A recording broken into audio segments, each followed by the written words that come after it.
Business News now with Devin Murrigan. Hi again, Devin, and I see you're speaking to the Telkom CEO this evening. Yes, indeed, Sally. The results out today showing its revenue took a 1.1% dip for the financial year, but the company did show some profit, around 10%, as its mobile subscriber base continues to grow. Telkom CEO Serame Taukobong joins us this evening. Serame, thanks very much indeed for your time. Before we talk about the results per se, let's talk about the environment you are still in. I mean, we're shaking off the impact of COVID-19. There are less active small and medium businesses out there. Why your customers? And then a legacy of migrating away from those fixed lines. Is that chiefly what brought the revenue down? Good evening, Devin, and good evening to viewers. That is certainly one of the contributors, and I think you picked on a very particular segment, being the small to medium segment, which was really the most hardest hit, not just by COVID, but also by the disruptions and the flooding. So I think that's where we've seen certainly big opportunities for the market to recover. The transition from fixed or legacy to next generation is something that we plan, because the key thing for us is we see a customer as the asset, and we have to make sure that we offer that customer the best possible technology, be it LTE or fiber. So it's an internal strategy, and we're following on that. Now, having said that, more customers moving to prepaid options, and you did see an increase in your mobile subscriber base. And as they move, I mean, how do you make that fit you the best? Because they're moving into this prepaid option base, because it's really getting very tight out there to go into contracts. How do you digest that and make it work for you? I think the key for us is to make sure that in the market that we're competing in, value is key. Yeah. And how do we make sure that we really are aligned with what those customers' needs are? Prepaid is a choice that customers are making for more control, but ensure that you embed the value in those prepaid offerings and not differentiate between prepaid and postpaid. So, I mean, your business that revolves around these masts and towers, it's called SwiftNet. It's seen an uptick in revenue, 4.4% or thereabouts. I mean, are there more players jumping on your infrastructure? I mean, is there something with this business that can really take you forward? What did you make of it? I saw that in your results a little earlier.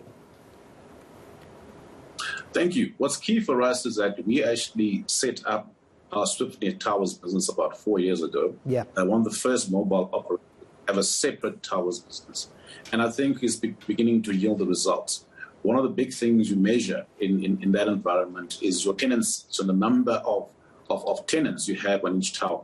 I mean, some of the towers are quite high-value towers, so your very tall Hillbrow tower has almost 20 clients on it. So that's a key thing for us to make sure that we are driving growth in the new areas. I think most importantly, if you look at the trends being talked about in terms of the demands of 5G, we're going to need almost double the towers that we have in the country, and that's where SwiftNet is poised to play.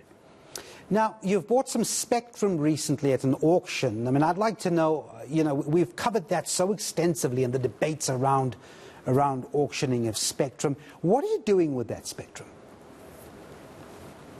So what's important for us is, in that spectrum, there are two key areas. One is what they call the sub-1 gig spectrum. Telkom Mobile never had this, and we managed to get it both in the temporary spectrum allocation and in the final auction.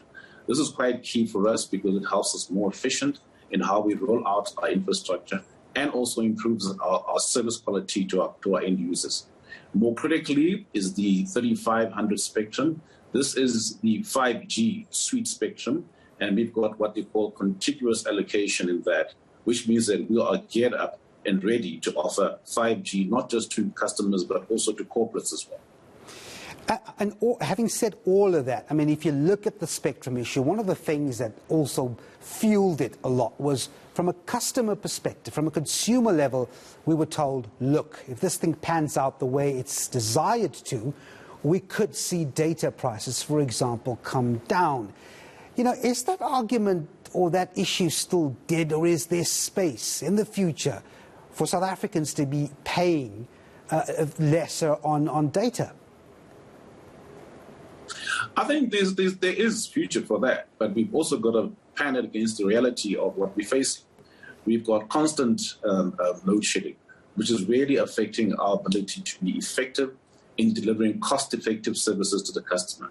So all things being balanced, once I think the economy settles, we should start seeing a movement down to better value for customers, particularly on data pricing. But those prices have come down quite significantly over the past few years. Sarame, before I let you go, I mean, speaking to MTN and the likes of Vodacom as well, the issue you brought up about load shedding and the fact that batteries for them, for example, will disappear because of theft.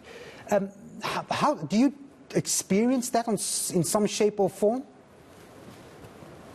Absolutely. Cable theft and battery theft is quite significant in the market. And when you compound that with load shedding, it really does impact our ability to drive effective customer service. So I think it's a big focus for the industry, where the theft of cable really impacts our ability to make sure that we deliver seamless and high-quality connectivity for our customers. All right, well, that's where we leave it. Telkom CEO Sarame Dagobong, thanks very much indeed for talking to us. All right.